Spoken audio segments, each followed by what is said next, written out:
By 1957, the North American film market was saturated with giant monster movies, with insects in particular used to creep audiences out with films such as Them and Tarantula, among many others. Having already seen success with Tarantula, producer William Alland set out to make another giant insect flick, bringing back Tarantula screenwriter Martin Berkeley to helm the script, and hiring Austrian filmmaker and Oscar-winning art director Nathan Juran to direct. And yet, despite the best intentions, the film, simply titled The Deadly Mantis, ended up being a by-the-numbers carbon copy of the very films it drew inspiration from.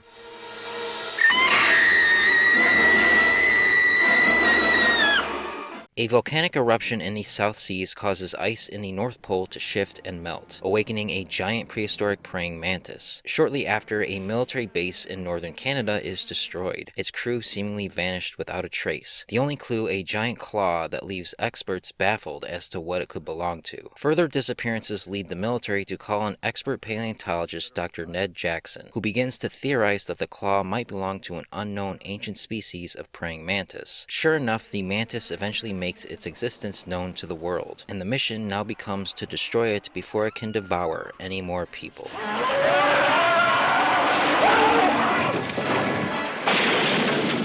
Even for a giant monster movie, The Deadly Mantis doesn't have much to offer in the way of novelty. Taking its cues from its more successful predecessors, it simply coasts through the plot points and developments you'd expect from a film made in this era. This in itself wouldn't necessarily be an issue if the film offered a satisfactory amount of thrills at the hands of its title monster, but even these moments lack the sort of spark that even the lesser entries in the genre offer. Add in an even more standard, bare-bones human plot, and you have the recipe for the type of creature feature you're likely to forget as soon as it ends.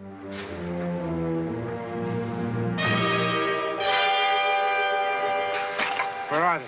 This is not to say that the film isn't competently made. Despite being hampered by a smaller budget compared to other films of its kind, the praying mantis is brought to life quite convincingly, at least for its time. In moments of stillness, it looks pretty good, with a noticeable attention to detail that's easy to appreciate. But in motion, the lack of mobility is very obvious, looking very stiff and awkward in ways that rob the creature of any real sense of menace. Flying effects are much better, and there is one brief but impressive looking shot of a real mantis crawling up a miniature of the Washington Monument. Aside from this though, the effects are about what you'd expect. Not the worst, but certainly not the best, which contributes to the overall mediocre feel of the film.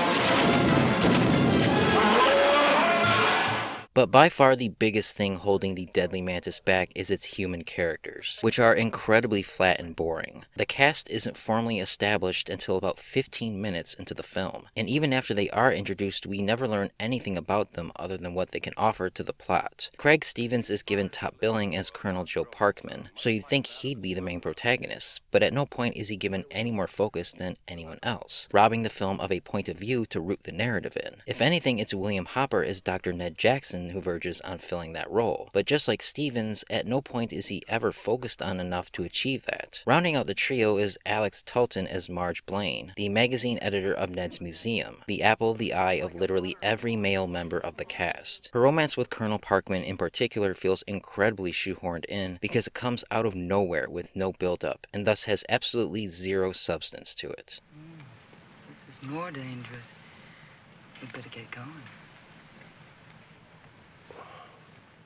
The other major problem with the film is the padding. Since The Deadly Mantis doesn't have enough plot to justify its 80-minute runtime, it chooses to fill it up with lots of padding consisting of stock footage and dry narration. The first 10 minutes operates more as a lesson on how radar works than an actual movie, a lesson that proves to have no bearing on the plot. One of the film's most memorable moments is a sequence featuring Inuits that feels really out of place, and that's because it's taken from an entirely different movie from 1933 titled SOS Iceberg. The practice of using footage from other movies was fairly common back then, but still, it doesn't quite work here because stylistically it feels totally out of place.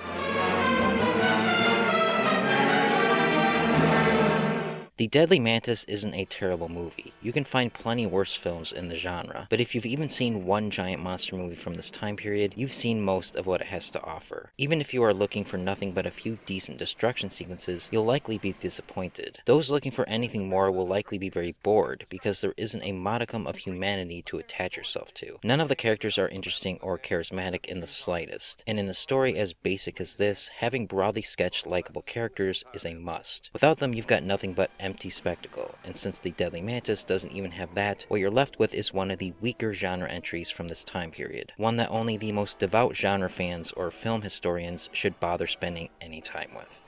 For more reviews and opinions on all things kaiju, subscribe and stay tuned to Up From the Depths.